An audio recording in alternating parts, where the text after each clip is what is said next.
Hello everyone, this is episode 3, I think, of my build blog. I've been a bit lazy with them, in all honesty. The last one was the MX-5 body coming off the chassis, and this one is rather a jump because I'm sat in a Exocet with no floor or anything, just kind of sat in the centre tunnel.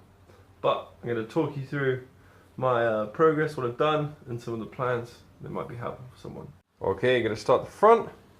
Currently painting the alternator bracket, a few other bits and pieces.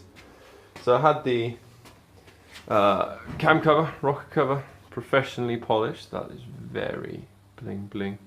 I might get the intake done at some future date, but I'm quite happy with how it looks at the moment.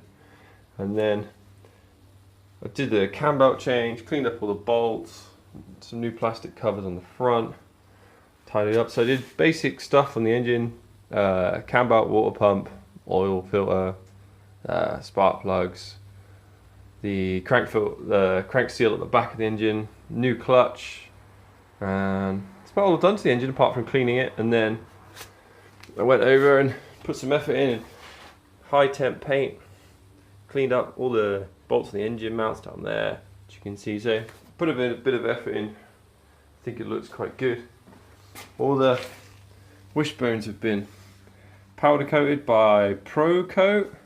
It's like the other side of Oxfordshire. I've painted all the bolts up myself. I'm very aware that I have to pull these wishbones off now and cut them, which I don't want to do because I think they look good.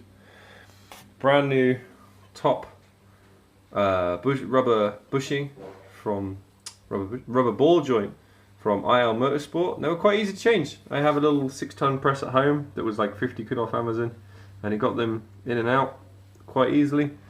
New ball joints at the bottom, new track rods ends, new tie rods. Yeah, lots of new stuff. And you see the orange, it's kind of annoying they're orange, but the orange polyurethane bushes, they were Flowflex. They're like budget ones, but you've seen the terrible quality of the ones, the completely worn out MX-5 ones that came off. You will agree that I did a good thing swapping them out. So if I move along the car, I painted the gearbox. I just changed the gearbox oil this morning. Apart from that, there's no shifter. I need a shifter rebuild kit, make it a bit tighter. It was super sloppy when it was an MX-5, so to tighten that all up will be great. Get some positive shift, maybe a short shift kit, quite short anyway in the MX-5. Sorry about the dodgy editing, my phone just needed to free up some space. It's a good job having the cloud. So yeah, these are Pro Sport coilovers, adjustable ride height, and then I completely refurbished the top hat. So that is the original one, believe it or not. That's wire brushed, repainted, kind of refurbished. And what was frustrating is there's a rubber inside there under this metal bit, and I'd thrown those away. When I threw away the MX-5, I just kept the other rubber, and so I had to buy some, but they weren't very expensive, so I just had to wait a few days. Slightly frustrating, that was. Yeah, this is the rear of the MX-5, the Exocet. These are the new design. I think that's new on the Exocet as well. And yeah, the frame is red. All my panels are black. So if you look at the American Exocets, they seem to worry about colour in the frame and keep the panels black, and I kind of like that look. But I got silver, powder coated silver suspension components, so I think I'm going to have a silver stripe down the middle.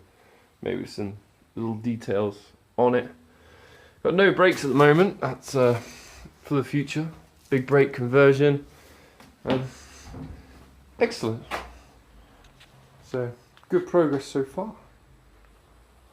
So collecting the kit was interesting because I had the biggest van in the world. Because I thought it'd be a great idea not to be worried about space or trying to cram everything in, and then something might get broken or scratched. So I'm basically driving a HGV, which I drive a small car normally. So pulling into the MEV factory, which I was very excited about going, so I took my dad with me. I wanted to just look around the factory, look at some finished cars, get to have a little chat with Stuart if he's there. I drove over, or knocked over, the fence post on the way into the factory. I'm not sure if Stuart's having a bad day anyway, but he's very upset about the fence post.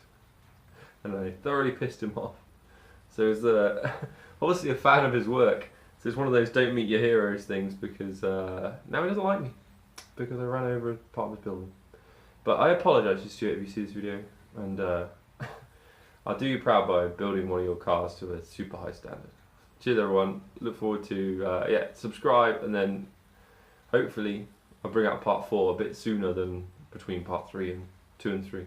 So, see you all in vlog 4.